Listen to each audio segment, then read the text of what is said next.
প্রিয় আমার সকল ছাত্রছাত্রীদের প্রথমেই জানাই, যারা মাধ্যমিক এবং উচ্চ মাধ্যমিকের রেজাল্টে খুব ভালো নম্বর পেয়েছো তাদের অভিনন্দন, ভালোবাসা, শুভেচ্ছা। এই সবে যারা উচ্চ মাধ্যমিকের রেজাল্ট বেরিয়েছো, যারা 90% অ্যাভাব পেয়েছো তাদের তো অভিনন্দন, ভালোবাসা। যারা 90% নিচে হয়েছে তাদেরও অভিনন্দন, ভালোবাসা এবং তোমাদের শুভেচ্ছা জানাই। আগামী দিনে ভবিষ্যতের জন্য আরও বেশি করে পড়াশোনা করে নিজেদের ভবিষ্যতের পথ তৈরি করো, এটাই আমার একান্তই কাম্য। তোমরা এগিয়ে চলো সামনের দিকে। যারা কিছুটা নম্বর কম পেয়েছো তাদের মনের কোনো দুঃখের কারণ নেই। আগামী দিনের জীবনের পরীক্ষাগুলোকে তোমরা আরও বেশি করে শক্তপোক্ত হয়ে তৈরি হও, নিশ্চয়ই ভালো রেজাল্ট করবে। আশা করি তোমরা পড়াশোনা শুরু করে দিয়েছো, কারণ যারা মাধ্যমিক পাস করেছো তারা একাদশ শ্রেণীতে ইতিপূর্বে ভর্তি হয়ে গিয়ে শুরু করেছো, আর যারা দ্বাদশ শ্রেণী পাস করেছো উচ্চ মাধ্যমিক তারা সামনে কলেজে ভর্তি হতে হবে। এখনও তোমরা কেউ হাতে রেজাল্ট মানে স্কুল থেকে পাওনি, তোমরা শিগগিরই পাবে। আর তোমরা অনলাইনে রেজাল্ট বার করে নিয়েছো, আশা করি কলেজগুলো খুব শিগগিরই ভর্তি হয়ে যাবে। তোমরা তোমাদের নিজেদের পছন্দ মতো সাবজেক্ট বেছে নাও, যাতে ভবিষ্যতে তোমাদের পথ আরও সুগম হয়। তোমরা শুরু করে দাও, আমি আশা করি তোমাদের শুভেচ্ছা রইল। অবশ্যই তোমরা ভালো থাকবে, সাবধানে থাকবে। আর বেশি কিছু বলবো না, আজকে আমি শুরু করছি একাদশ শ্রেণীর ইতিহাসের দ্বিতীয় অধ্যায় থেকে প্রশ্ন উত্তর আলোচনা। তোমরা শুনতে থাকো, খাতায় লিখতে থাকো। যারা 2023 সালে যারা একাদশ শ্রেণী পরীক্ষা দেবে তাদের জন্য খুবই ইম্পর্টেন্ট। যাই শুরু করছি তাহলে। আজকে আমার একাদশ শ্রেণীর দ্বিতীয় অধ্যায়ের প্রথম প্রশ্ন হচ্ছে, হরপ্পা সামুদ্রিক বন্দরটি আবিষ্কৃত হয়েছে কোথায়? অবশ্যই লিখবে লোথালে। তারপর বলবে মহেঞ্জোদারো কথাটির অর্থ কি? অবশ্যই লিখবে মিতে স্তূপ। তারপর লিখবে ওন্ডুভাই গিরিশঙ্কর আবিষ্কার করেছেন কে? বলবে ডক্টর লিপি। তারপর লিখবে সুমেরীয় লিপির পাঠোদ্ধার করেন কে? বলবে রলিসন। তারপর বলবে মেসোপটেমিয়া নামটি দেন কে? মানে কারা? বলবে অবশ্যই রোমানরা। এগুলো সব এমসিকিউ দিচ্ছি, 4টে অপশান থাকে, আমি উত্তরটা বলে দিচ্ছি সময় যাতে নষ্ট না হয়। নেক্সট প্রশ্ন, আদিম মানুষের প্রথম আবির্ভাব ঘটে কোথায়? বলবে আফ্রিকায়। তারপর বলবে অরিজিন অফ দ্য স্পিসিস গ্রন্থের রচয়িতাকে? জাংকে। ঠিক আছে। নেক্সট প্রশ্ন থাকছে মেসোপটেমিয়ার বর্তমান নাম কি? ইরাক। তারপর লিখবে জাভা মালবে জীবাশ্ম আবিষ্কার করেন কে? ইউজিন ডুবেস। ডয়সু ব উন্তসয়কা দন্ত স। তারপর বলবে পৃথিবীতে সর্বপ্রথম কোন যুগের সূচনা হয়? অবশ্যই বলবে আর্কিওজিক। কয়রেপসি ও বলবে জয়কা উন্তসয়সি ক। এরপরে প্রশ্ন থাকছে হরপ্পা নগরটি কোন যুগের নগর সভ্যতা? অবশ্যই বলবে তাম্র ব্রোঞ্জ যুগের সভ্যতা। এরপরে প্রশ্ন থাকছে প্লেইস্টোসিন যুগ স্থায়ী হয়েছিল কত বছর? বলবে 10 থেকে 20 লক্ষ বছর। তারপর বলবে পিকিং মালবে জীবাশ্ম আবিষ্কার করেন কে? অবশ্যই বলবে পেইং ওয়েং চু। তারপর বলবে বর্তমান যুগ কোন যুগের অন্তর্গত? অবশ্যই বলবে হোলোসিন। তারপর বলবে পুরাতন প্রস্তর যুগে আদিম মানুষের ব্যবহৃত সবচেয়ে গুরুত্বপূর্ণ অস্ত্র হলো কি? পাথরের টুকরো। রাষ্ট্র কাঠামো গড়ে ওঠে কোন যুগে? বলবে নব্যপ্রস্তর যুগে। তারপর বলবে নব্যপ্রস্তর যুগে অন্যতম বৈশিষ্ট্য কি? বলবে আগুনের আবিষ্কার। নিশ্চয়ই তোমরা এগুলো বুঝতে পারছো। আমরা নেক্সট প্রশ্নে যাই। সুমেরীয় সমাজ বিভক্ত ছিল কয়টি শ্রেণীতে? বলবে 3টি শ্রেণীতে। এবার আমরা 1 নম্বর 2 নম্বরে এসএকিউ কোশ্চেনের মতো আমি দেবো, তবে আমি তার আগে আমি একটু বড় প্রশ্নের মতো দিয়ে নিই, যেগুলো তোমাদের কাজে লাগবে। ওই 3 নম্বরের 4 নম্বরের কোশ্চেন আমি দিতে শুরু করছি। চলো, প্রথম আমার প্রশ্ন থাকছে, প্রশ্নটা বলছি তোমাদের মন দিয়ে শোনো, অবশ্যই এগুলো কাজে লাগবে। প্রাচীন মিশরীয় সভ্যতার পরিচয় দাও, বা মিশরকে নীল নদের দান বলা হয় কেন? ভালোভাবে শোনো। প্রাচীন মিশরীয় সভ্যতার পরিচয় দাও, মিশরকে নীল নদের দান বলা হয় কেন? প্রথম উত্তর লিখবে সূচনায় পড়বে, যেটা ফার্স্ট ভূমিকা, বিশ্ব ইতিহাসে একটি প্রাচীনতম উন্নত নদীকেন্দ্রিক সভ্যতা ছিল নীলনদ, এবং এই নীলনদকে কেন্দ্র করে গড়ে ওঠে মিশরীয় সভ্যতা। এই সভ্যতা আজও নিজস্বতায় প্রমাণ দেয়। হয়ে গেল এটা ভূমিকা, তোমরা বুঝতে পারছো। এবার একটা পয়েন্ট করবে, কি পয়েন্টটা করবে, প্রাচীন মিশরীয় সভ্যতার বিভিন্ন বৈশিষ্ট্যগুলি আলোচনা করো। বলবে প্রথমে যে সমাজে নারীর অবস্থান, বলবে প্রাচীন মিশরীয় সভ্যতায় নারীরা ছিল স্বাধীন এবং পুরুষের সম অধিকারভুক্ত, এবং বলবে তারা উত্তরাধিকার সূত্রে সম্পত্তি লাভে অধিকারী হতো। দ্বিতীয় পয়েন্ট লিখবে সমাজ ব্যবস্থা। প্রাচীন মিশরের শ্রেণীভিত্তিক সমাজ ও বিভিন্ন বর্ণের মানুষের বসবাস লক্ষণীয়, যেমন রাজপরিবার, পুরোহিত শ্রেণী, মধ্যবিত্ত শ্রেণী, কারিগর শ্রেণী, নিম্ন শ্রেণী, কৃষক ও ভূমিদাসগণ। ঠিক আছে, এবার পয়েন্ট করো অর্থনীতি। প্রাচীন মিশরের অর্থনীতি ছিল মূলত কৃষি নির্ভর, তবে শিল্প বাণিজ্যের দ্বারাও এই সভ্যতায় মানুষের আর্থিক শ্রীবৃদ্ধি হয়েছিল। বাণিজ্যের ক্ষেত্রে জল ও স্থলপথে ইজিয়ান দ্বীপ, ক্রিট, সিরিয়া, ফিনিশিয়া প্রভৃতি দেশের সাথে মিশরীয় বণিকদের যোগাযোগ ছিল। প্রাচীন মিশরীয় সাহিত্য চর্চায় ব্যাপক অগ্রগতি লাভ করেছিল। এই সময় উল্লেখযোগ্য সাহিত্য গ্রন্থ কি বুক অফ ডিট, যেখানে জাদুবিদ্যা, ধর্মীয় শ্লোক, প্রার্থনা, ওষুধপত্র প্রভৃতি বিষয় আলোচনা ছিল। ঠিক আছে, এবার বলবে লিপি। লিপি স্থাপনার ক্ষেত্রে মিশরীয়দের অন্যতম কৃতিত্ব ছিল রোজেটা প্রস্তরের ব্যবহার। পালেমু পাথর ও রোজেটা পাথর ব্যবহার করে হাইরোগ্লিফিক লিপি নির্মাণ ছিল সর্বাধিক উল্লেখযোগ্য। ঠিক আছে, এবার পয়েন্ট করবে ভাস্কর্য এবং স্থাপত্য। মিশরীয় স্থাপত্যের ও ভাস্কর্যের অন্যতম নিদর্শন হলো অসংখ্য পিরামিড। পিরামিডগুলি ছিল সুনিপুণ কারুকার্য, এগুলি উচ্চতা ছিল। এছাড়া অন্যান্য স্থাপত্যের মধ্যে আবু সিম্বেল মন্দির এবং ফারাওদের কৃতদাসদের মূর্তি উল্লেখযোগ্য। এটা হয়ে গেল উত্তর। এবার মিশরকে কেন নীলনদের দান বলা হয় তার উত্তরটা এবার আলোচনা করছি। কারণ লেখো, লিখবে সর্বপ্রথম গ্রিক ঐতিহাসিক হেরোডোটাস মিশরকে নীলনদের দান বলে, যা অধিকাংশ ঐতিহাসিকের দ্বারা সমর্থনযোগ্য হয়েছে। তার কারণ, 1 নম্বর কারণ লেখো, উপত্যকা গঠন। নীলনদের দুই ধারে বন্যার ফলে প্রচুর পলি সঞ্চিত হয়ে উপত্যকা গড়ে উঠলে সভ্যতার উন্মেষের প্রেক্ষাপট তৈরি হয়। তারপর লিখবে উর্বর কৃষিক্ষেত্র। নীলনদের দুই কূলে উর্বর কৃষি জমিতে প্রতি বছর বন্যা হতো বলে এই কারণে জমি প্রচুর পলি সমৃদ্ধ হয়ে ফলে গম, জব, কৃষি, ভুট্টা সহ বিভিন্ন ফসল প্রচুর পরিমাণে উৎপাদিত হয়। এবার বলবে মরুভূমি প্রতিরোধ। পূর্ব পশ্চিম আরব ও সাহারা মরুভূমি অবস্থান সত্ত্বেও মিশরের মধ্য দিয়ে নীলনদ প্রবাহিত হওয়ায় মরুভূমি প্রসার লাভ করেনি। এবার পয়েন্ট লিখবে পশুপালন। নীলনদের দুই ধারে তৃণভূমিতে পশুপালন ও খাদ্য যোগানোরও সুবিধা থাকায় এর তীরবর্তী অঞ্চলে সভ্যতার বিকাশ ঘটে। এবার পয়েন্ট করো যোগাযোগ। নীলনদের জলপথে মিশরীয়দের পক্ষে যোগাযোগ, রক্ষা ও পণ্য পরিবহন সহজ হয়। এবার পয়েন্ট করো নগর প্রতিষ্ঠা। অনুকূল জলবায়ু ও বাণিজ্যিক বিকাশের ফলে মিশরে বহু শহর ও নগর গড়ে ওঠে। পয়েন্ট করো মূল্যায়ন। মিশরে নীলনদ না থাকলে উপরিউক্ত কারণের সমন্বয়ে হয়তো কোনো দিন সভ্যতার বিকাশ ঘটত না। এই জন্য ঐতিহাসিক হেরোডোটাস মিশরকে নীলনদের দান বলেছেন। তাহলে এটা নিশ্চয়ই তোমাদের কাছে সুবিধা হলো। এবার আমি যে প্রশ্নটায় যাব সেই প্রশ্নটা ইম্পর্টেন্ট খুবই। আমি প্রত্যেকটা গুরুত্বপূর্ণ প্রশ্ন আলোচনায় যাচ্ছি। এবার বলো, প্রাচীন ভারতে ইতিহাসের রচনায় মুদ্রার গুরুত্ব কি? প্রাচীন ভারতীয় কিছু মুদ্রা উদাহরণ দাও, ভালোভাবে শোনো। প্রথমে ভূমিকা করো। প্রাচীন বিশ্ব তথা ভারতবর্ষের ইতিহাসের রচনার ক্ষেত্রে সর্বাধিক নির্ভরযোগ্য প্রমাণ সাপেক্ষ উপাদান মুদ্রার গুরুত্ব অস্বীকার করা যায় না। ঐতিহাসিকদের কাছে মুদ্রা ইতিহাস রচনা এক প্রকার দলিল হিসাবে কাজ করে। মুদ্রার গুরুত্ব, বংশ পরিচয়। মুদ্রায় খোদিত রাজা ও রাজবংশের নাম থেকে সমকালীন রাজা ও রাজবংশের পরিচয় তথা রাজত্বকাল সম্পর্কে জানা যায়। এবার সময়কাল, মুদ্রায় খোদিত সাল তারিখ থেকে একদিকে যেমন বিভিন্ন প্রশাসক রাজা সিংহাসন আরোহণকালে সম্পর্কে জানা যায়, তেমনি বিভিন্ন রাজবংশের পূর্ণ রাজত্বকালের সময়কাল সম্পর্কেও অবগত দেখা যায়।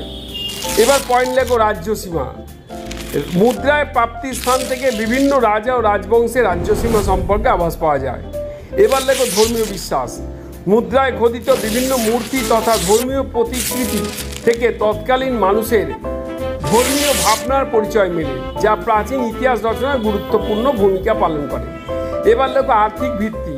প্রাচীনকালের বিভিন্ন মুদ্রায় ব্যবহার করা ধাতু থেকে সমকালীন সময়ে আর্থিক অবস্থার ধারণা মেলে। যেমন কুষাণ যুগের স্বর্ণমুদ্রা থেকে তৎকালীন সময় ভারতের আর্থিক সমৃদ্ধি সম্পর্কে জানা যায়। এবার লেখো বাণিজ্য নীতি। এক অঞ্চলে মুদ্রা অন্য অঞ্চলে এবং এক দেশের মুদ্রা অন্য দেশের কোনো স্থানে পাওয়া গেলে মুদ্রার আদান প্রদানের যেমন ধারণা মেলে, তেমনি একথাও বলা যায় যে ওই দেশ বা অঞ্চলগুলির মধ্যে বাণিজ্যিক যোগাযোগ হয়তো ছিল। শিল্পকলা ও ভাষা। বিভিন্ন অঞ্চলে প্রাপ্ত মুদ্রার বাহ্যিক গঠন ও আকৃতি চিহ্ন ব্যবহৃত লেখা থেকে সমকালীন সময় শিল্পকলা এবং আঞ্চলিক ভাষা সম্পর্কে জানা যায়।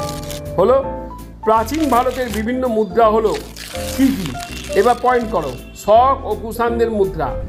শক, কুষাণ এবং পার্থিয়ানদের রাজাদের যে ইতিহাস রচনার মুদ্রাই একমাত্র অবলম্বন। মুদ্রা ছাড়া এই সমস্ত বিদেশি রাজবংশী ইতিহাস রচনা কোনোভাবেই সম্ভব হতো না, তাদের কোনো রকম চিহ্ন পাওয়া যাচ্ছিল না। এবার লেখো পয়েন্ট। ব্যাক্ট্রিয় গ্রিকদের মুদ্রা। ভারতের উত্তর পশ্চিম সীমান্তে ব্যাক্ট্রিয় গ্রিক রাজাদের আধিপত্য কথা মুদ্রা থেকেই জানা যায়। মুদ্রা থেকে সেই সময় 30 জন ব্যাক্ট্রিয় রাজা রানীর খোঁজ মেলে। হয়ে গেল। এবার আমরা নেক্সট প্রশ্নে আমরা যাব। এই কোশ্চেনের উত্তরটা হয়ে গেল। আমরা আশা করি এগুলো খাতায় তুলে নিতে পারবে। ঠিক আছে, এগুলো তোমাদের খুব কাজে লাগবে। এবার নেক্সট প্রশ্ন, মেহেরগড় সভ্যতার সংক্ষিপ্ত বিবরণ দাও। বা এটা আরেকটা করতে পারো, মেহেরগড় সভ্যতা মানুষের জীবিকা কেমন ছিল, এই সভ্যতা ধ্বংসের কারণ উল্লেখ করো। ঠিক আছে, প্রথমে ভূমিকা। কেবলমাত্র ভারতবর্ষের ইতিহাসে নয়, সমগ্র বিশ্বের ইতিহাসে অন্যতম গ্রামকেন্দ্রিক সভ্যতা হলো মেহেরগড় সভ্যতা, যা ভারতবর্ষের প্রাচীনতম সভ্যতার মধ্যে অন্যতম। 1974 থেকে 1975 খ্রিস্টাব্দে ফরাসি প্রত্নতত্ত্ববিদ জাঁ ফ্রাঁসোয়া জারিজ এই সভ্যতাটি আবিষ্কার করেন। প্রত্নতাত্ত্বিক নিদর্শন থেকে জানা যায় সভ্যতাটি বালুচিস্তানের কাচ্চি সমভূমিতে অবস্থিত। এবার লিখবে প্রধান জীবিকা। মেহেরগড় সভ্যতার প্রধান জীবিকাগুলি আলোচনা করছি। যেমন 1 নম্বর লেখো কৃষিকাজ। মেহেরগড় সভ্যতার মানুষের পশুপালনের সাথে কৃষিকাজ দক্ষ ছিল। এর প্রমাণ মেলে জলাধার তৈরি করে জলসেচ ও শস্য মজুত করে করার জন্য শস্যাগার থেকে। উৎপাদিত ফসলের মধ্যে ছিল গম, যব, তুলা প্রভৃতি। এবার লিখবে পশুপালন। প্রত্নতাত্ত্বিক নিদর্শনের প্রমাণ থেকে জানা যায় মেহেরগড় সভ্যতার মানুষের প্রধান জীবিকা ছিল পশুপালন। গরু, মহিষ, ছাগল, কুকুর, ভেড়া, ষাঁড় সহ একাধিক গৃহপালিত পশুপালন করে মেহেরগড়ের মানুষ জীবিকা নির্বাহ করত। এবার লিখবে শিকার। নদী নালা থেকে মৎস্য শিকার এবং অরণ্য থেকে জীবজন্তু শিকারে মেহেরগড়বাসী দক্ষ ছিল। তারা পশুর হাড় দিয়ে হাতিয়ারও তৈরি করত। নেক্সট পয়েন্ট লিখবে বাণিজ্য। জল ও স্থলপথে মেহেরগড়বাসী মেসোপটেমিয়া, আফগানিস্তান ও ইরান প্রভৃতি দেশে যেমন বহির্বাণিজ্য করত, তেমনি অন্তর্দেশীয় বাণিজ্যের প্রমাণ আমরা পাই। শিল্প বলবে পয়েন্ট। মেহেরগড় সভ্যতার মানুষের প্রাথমিক অবস্থায় শিল্প নিপুণতা দেখাতে সক্ষম হয়েছিল। সক্ষম না হলেও পরবর্তীতে মৃৎশিল্প, ধাতু শিল্প, অলঙ্কার শিল্প, বয়ন শিল্প প্রভৃতি ক্ষেত্রে প্রশংসার দাবি রাখে। ঐতিহাসিক ইরফান হাবিবের মতে মেহেরগড় সভ্যতার দ্বিতীয় পর্বে আগুনে পোড়া বীজের নিদর্শন মেলে, যা প্রমাণ করে মেহেরগড়বাসী সুতিবস্ত্র বুনতে জানত। ঠিক আছে, এবার পয়েন্ট লিখবে ধ্বংসের কারণ। নানা কারণে ভারতের অতি প্রাচীন এই সভ্যতা একসময় ধ্বংসের মুখে পড়ে। ঠিক আছে, এবার কেন ধ্বংসের কারণ হয়েছিল তার পয়েন্টগুলো করো। প্রথমে পয়েন্ট করো জলবায়ুর পরিবর্তন। আমরা এটা জানতে পারি যে অনুমতি হয়, যেটা সত্য যে হঠাৎ করে জলবায়ু পরিবর্তন এই অঞ্চলে বৃষ্টিপাত ব্যাপক পরিমাণে কমে যায়, জমি মরুভূমিতে পরিণত হয়, এই কারণে কৃষিকাজ বিপন্ন হয়। এই সভ্যতা ধ্বংসের অন্যতম কারণ। তারপরে প্রাকৃতিক বিপর্যয়, বন্যা বা ভূমিকম্প, এই দুটির যে কোনো একটি কারণে মেহেরগড় সভ্যতা ধ্বংস হয় বলে মনে করা হয়, প্রত্নতত্ত্ববিদরা মনে করেন। এবার বলবে বাসভূমি পরিবর্তন। কিছু কিছু ঐতিহাসিক মনে করেন যে এই সভ্যতার মানুষেরা নিশ্চিত খাদ্য সংগ্রহের জন্য অন্যত্র গমন করে এই সভ্যতা পতন থেকে হয়। এবার বহিঃশত্রু আক্রমণ। আবার কিছু কিছু ঐতিহাসিক মতে অতর্কিতভাবে কিছু বৈদেশিক জাতির আক্রমণ এই সভ্যতা ধ্বংস হয়। এবার পড়বে মূল্যায়ন, যেটাকে আমরা ফলাফল বলতে পারি। উপযুক্ত যে সমস্ত আলোচনা করলাম তার পরিপ্রেক্ষিতে এই নির্দিষ্ট কারণে নয়, বরং একাধিক কারণের সমন্বয়ে ধীরে ধীরে হরপ্পা সভ্যতা ও সংস্কৃতির সাথে সাথে মিশে যায় মেহেরগড় সভ্যতা। ঠিক আছে, এটা আমরা আলোচনা করলাম। এই কোশ্চেনের লাস্ট কোশ্চেন আরেকটা আলোচনা করি। হরপ্পা সভ্যতা নগরকেন্দ্রিক কথার পরিচয় দাও, বা দ্বিতীয় প্রাচীন নগরকেন্দ্রিক সভ্যতার পরিচয় দাও। আমরা প্রথমে যেটা বলি ভূমিকা বা সূচনা বলতে পারি, কেবলমাত্র প্রাচীন ভারতের ইতিহাস নয়, বিশ্বের ইতিহাসে হরপ্পা সভ্যতা নগর পরিকল্পনা একটি বিশিষ্ট স্থান দাবি রাখে। 1922 খ্রিস্টাব্দে দয়ারাম সাহানি ও রাখাল দাস বন্দ্যোপাধ্যায়ের তত্ত্বাবধানে এই সভ্যতার আবিষ্কার হয়। সভ্যতাটি ধ্বংসাবশেষ উন্নত নগর পরিকল্পনা প্রমাণ দেয় যে সভ্যতাটা কতটা উন্নত ছিল। এবার বলবে এই সভ্যতার বিভাজন, যেটাকে হরপ্পা সভ্যতার অঞ্চল বিভাজন ছিল স্পষ্ট, কারণ নগরে একাধিক প্রাচীর দিয়ে ঘেরা দুর্গ ছিল যেখানে শাসক শ্রেণীর লোকেরা বসবাস করত। অপরদিকে ছোট ঘরবাড়ি বা বস্তি ছিল যেখানে গরিব শ্রেণীর মানুষেরা বসবাস করত। ঘরবাড়ি পয়েন্ট করো, পোড়া বা পাকা ইটের তৈরি একতল দ্বিতল বাড়ির সন্ধান মেলে। কুয়ো, জলাশয়, শোবার ঘর, রান্নাঘর প্রভৃতি বেশিরভাগ বাড়িতেই দেখতে পাওয়া যায়। এছাড়া রাস্তাঘাট বলবে নগরে এক প্রান্ত থেকে অন্য প্রান্তে পর্যন্ত সোজা প্রশস্ত চওড়া পথ ছিল, যেগুলি প্রায় 9 থেকে 74 সেন্টিমিটার পর্যন্ত চওড়া ছিল। বুঝতে পারছো? এবং উন্নত পয় প্রণালী, সোজা রাস্তার দুধারে ছিল উন্নত পয় প্রণালী, আজকের দিনের সাথে অনেকটা মানানসই। কিছু দূর অন্তর এগুলি ঢাকনা দিয়ে ঢাকা থাকতো, কারণ ওখান থেকে পরিষ্কারের ব্যবস্থা থাকতো। ডাস্টবিনের ব্যবহার, হরপ্পা সভ্যতা বসবাসকারী অপ্রয়োজনীয় নোংরা আবর্জনা হাত থেকে রক্ষা হওয়ার জন্য ডাস্টবিনের ব্যবহার চলতো, সেই সময় দেখা যায়। ম্যানহলের ব্যবস্থা, নগর অঞ্চলে পয় প্রণালীর সাথে একাধিক ম্যানহলে যুক্ত ছিল, এগুলির ওপরে ঢাকনা বসানো থাকতো, ঢাকনা খুলে নিয়মিত পরিষ্কার করা হতো।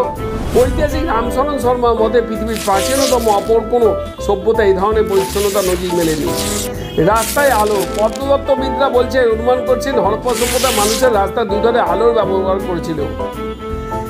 এবার স্নানাগার, হরপ্পা সভ্যতা মহেঞ্জোদারো কেন্দ্রে 180x8 ইঞ্চি একটি বাঁধানো স্নানাগার আবিষ্কৃত হয়েছে, এবং যেখানে নামা ওঠা সিঁড়ি ও ঋতুভেদে জল ঠান্ডা গরমের ব্যবস্থা ছিল। এছাড়াও স্নানাগারের পাশে ছোট অলিন্দযুক্ত ঘরগুলি পোশাক পরিবর্তনের কাজে ব্যবহৃত হতো। তাহলে বুঝতে পারছো আজকের দিনের সাথে আজ থেকে 5-5,500 বছর আগে হরপ্পা সভ্যতায় যে ব্যবস্থা ছিল আজকে স্নানাগারের সঙ্গে তার মিল। কত সভ্যতা উন্নত ছিল ভারতের। এবার বলবে শস্যাগার, হরপ্পা সভ্যতা অপর বৈশিষ্ট্য সুবিশাল শস্যাগার। 200 প্রায় ইন্টু 150 বর্গফুট উঁচু একটি ঢিপির ওপর একটি শস্যাগারটি অবস্থিত ছিল। ব্যাসাবের মধ্যে শস্যাগারটিকে রাষ্ট্রীয় ব্যাংকের সাথে তুলনা করা হয়েছিল। আপৎকালীন সময় শস্যাগার থেকে সবাইকে সাহায্য করত। পৌর শাসন ব্যবস্থা, আজকের মতো পৌর নিগম ব্যবস্থা সম্ভবত চালু ছিল। এই সভ্যতা উন্নত নগর পরিকল্পনা দেখে ঐতিহাসিকরা মনে করেন যে উন্নত পৌর শাসন ব্যবস্থা ছিল। ডক্টর এস সরস্বতী বলছেন যে এখানে একই প্রকৃতি শক্তিশালী কেন্দ্রীভূত শাসন ব্যবস্থা ছিল। আর আমরা যদি মূল্যায়ন বলতে পারি, প্রাচীন ভারতীয় সভ্যতা হিসাবে হরপ্পা নগর জীবন ছিল বর্তমান আধুনিক সভ্যতার ন্যায় উন্নত, সমগ্র পৃথিবীর এক অনন্য নজির সৃষ্টি করে। বুঝতে পারছো? আমরা যেটা লাস্ট কোশ্চেনে যাব, হরপ্পা সভ্যতা পতনের কারণগুলি লেখো। দেখো, হরপ্পা বা সিন্ধু সভ্যতা পতনের কারণ নিয়ে অনেক ঐতিহাসিক গবেষণা করেছেন। আমরা ভূমিকায় বলতে পারি 1921 খ্রিস্টাব্দে আবিষ্কৃত ভারতের দ্বিতীয় নগরকেন্দ্রিক সভ্যতা ছিল হরপ্পা। কোনো একটি নির্দিষ্ট কারণে নয়, একাধিক কারণে সমন্বয়ে এই সভ্যতার পতন বা ধ্বংস হয়েছে, এই নিয়ে ঐতিহাসিকদের মধ্যে যদিও মতভেদ বর্তমান। এরা পতনের কারণগুলি আলোচনা করছে। প্রথম কারণ লিখবে যে ভূপ্রকৃতিক পরিবর্তন। বেশিরভাগ ঐতিহাসিক মনে করেন ভূপ্রকৃতিক পরিবর্তনের কারণে এই সভ্যতা পতন হয়েছে, কারণ প্রকৃতির পরিবর্তন এই সভ্যতায় বৃষ্টিপাত হ্রাস পেলে সিন্ধু অঞ্চল প্রায় মরুভূমিতে পরিণত হয়, কৃষি অবস্থা একেবারে ভেঙে পড়ে। নেক্সট পয়েন্ট লিখবে নাগরিক অবক্ষয়। এই সভ্যতার নাগরিক জীবনে অবক্ষয় ও পতনের অন্যতম কারণ। রক্ষণশীলতা, হরপ্পা সভ্যতার মানুষের রক্ষণশীলতা মানসিকতা এই সভ্যতার পতনের অন্যতম কারণ। তারা কোনো নতুন বিষয় শিখতে চাইতো না, ফলে কৃষিক্ষেত্র এবং হাতিয়ার তৈরিতে পিছিয়ে পড়ছিল। ভূমিকম্প, খনন কার্যের ফলে প্রাপ্ত ক্ষতবিক্ষত নরকাঙ্গগুলি থেকে অনুমান করা যায় ভূমিকম্পের ফলে সভ্যতা বিনাশ হতে পারে। এছাড়া আরেকটা পয়েন্ট লিখতে পারো তোমরা, বন্যা। কিছু ঐতিহাসিকের মতে ওই সিন্ধু নদের প্রবল বন্যার ফলে এই সভ্যতা পতন হয়েছিল। যেমন M.R. সাহানি বলছেন প্লাবন সিন্ধু সংস্কৃতিকে ভাসিয়ে দিয়েছিল। এবার বলবে সিন্ধু নদের গতি পরিবর্তন। সিন্ধু নদ গতি পরিবর্তনের ফলে মহেঞ্জোদারো তার পার্শ্ববর্তী স্থানগুলি জলের অভাবে কৃষিকার্য ভেঙে পড়ে, ফলে সেখানকার অধিবাসীরা নগর ত্যাগ করতে বাধ্য হয়। এবার জলবায়ু পরিবর্তন। এক সময় হরপ্পা সভ্যতায় প্রচুর বৃষ্টিপাত হতো, তাই এলাকাটি ছিল বন জঙ্গলে ভরা। নগর সভ্যতার প্রসারের ফলে সমগ্র এলাকায় বনশূন্য হয়ে পড়ে। ধীরে ধীরে সমগ্র এলাকাটি গ্রাস করে মরুভূমিতে এবং যা জনমানবহীন হয়ে পড়ে। অন্তর্বিপ্লব সিন্ধু সভ্যতা পতনের অন্যতম কারণ আরেকটি বলা যায়, ঐতিহাসিকরা মনে করেন অন্তর্বিপ্লব বা গৃহযুদ্ধ শুরু হয়েছিল।